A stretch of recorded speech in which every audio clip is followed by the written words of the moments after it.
Une pensée pour les bacheliers qui ce matin sont partis de chez eux tout stressés avec leur barre de céréales dans la poche qui ne sert à rien.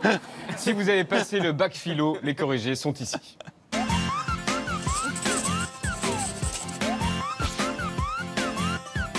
Oui, bon, en fait, on survend un peu peut-être le truc. Hein. On n'est ni philosophe ni prof, donc ne paniquez pas si vous n'avez pas répondu ça.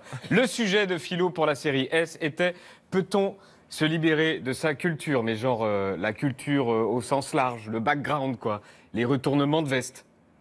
La réalité, c'est qu'Emmanuel Macron, c'est une coquille vide. Je pense qu'il a fait preuve de beaucoup d'audace. Avec des propositions qui peuvent être toutes aussi différentes les unes que les autres, mais on ne sait pas où on va. Il a compris que notre pays attend un renouvellement complet de sa vie politique. Je pense que c'est un danger, cette façon de faire de la politique. Il est allé jusqu'au bout de ce renouvellement. Je pense que cette candidature sans projet, c'est dangereux parce que c'est ce qu'on a connu depuis très longtemps et ça se solde toujours par des déceptions. Vous pourriez travailler dans une majorité de gouvernement aux côtés d'Emmanuel Macron. Oui. Réponse sans hésiter, oui, on peut se libérer de sa culture. Vous avez un adversaire aussi dans cette course à la présidentielle, vous tous, c'est Emmanuel Macron. Je suis absolument sceptique sur cette affaire. Ça ne marchera pas. Ça ne marchera pas parce que les Français vont voir exactement ce que cette démarche signifie, ce qu'il y a derrière tout ça. Et qu'est-ce qu'il y a derrière ? Derrière cet hologramme. Je me sens en parfait accord avec le président de la République. Rarement dans ma vie, j'ai été en confiance aussi spontanée avec un président de la République. C'est l'idylle, quoi. Ses intentions sont justes pour le pays. Je me sens en confiance. Et beaucoup de Français comme moi. Si vous me disiez, mais quelle différence avez-vous, quelle nuance ? Je n'en vois pas. Le sujet de philo pour la série ES était « Une œuvre d'art est-elle nécessairement belle ?» Alors on n'ira pas sur le terrain du « qu'est-ce que le beau ?» car on n'a pas assez de temps. En revanche, si on devait répondre à la question « Une œuvre d'art est-elle nécessairement belle ?» Okay, we're gonna count from 1 to 3. Ladies and gentlemen, here it is. 1, 2, and 3. Can we have a big round of applause? C'est subjectif, mais je crois que nous avons 2 ou 3 éléments de réponse. Autre sujet de philo pour la série S, défendre ses droits, est-ce défendre ses intérêts ? C'est un sujet sur l'intérêt particulier et l'intérêt collectif. Si une personne défend ses droits, défend-elle en même temps ses propres intérêts ?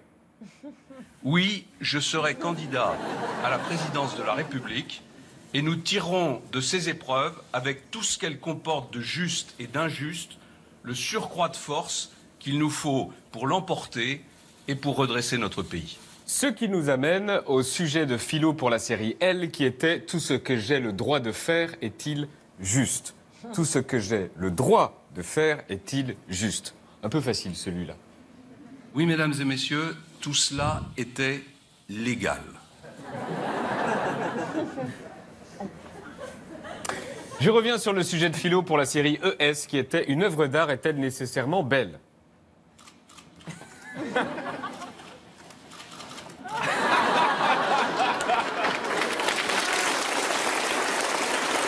Encore une fois, c'est subjectif. Autre sujet de philo pour la série ES, la raison peut-elle rendre raison de tout ? Alors celui-là est compliqué. Oui, il est compliqué. La raison peut-elle rendre raison de tout ? La question est de savoir si la raison, elle est où la raison ? Là, la raison a des limites. Et la réponse est pour nous que oui. La raison ne comprend pas tout. La raison ne comprend pas l'infini. La raison ne comprend pas l'espace. La raison ne comprend pas l'art. La raison ne comprend pas les rêves ou l'abstrait. La raison ne comprend pas ça. Je suis un citoyen, je suis un ministre, je suis même un homme privé. La raison ne comprend pas les 3 colocataires qui vivent dans la tête de François Bayrou. Et un dernier retour sur une œuvre d'art est-elle nécessairement belle ?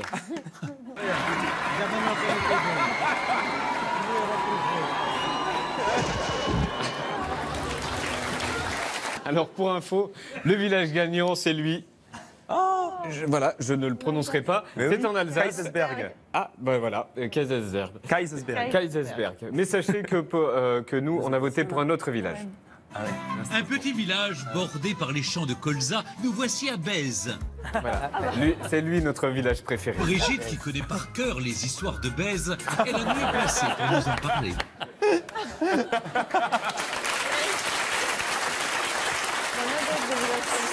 Sacrée Brigitte.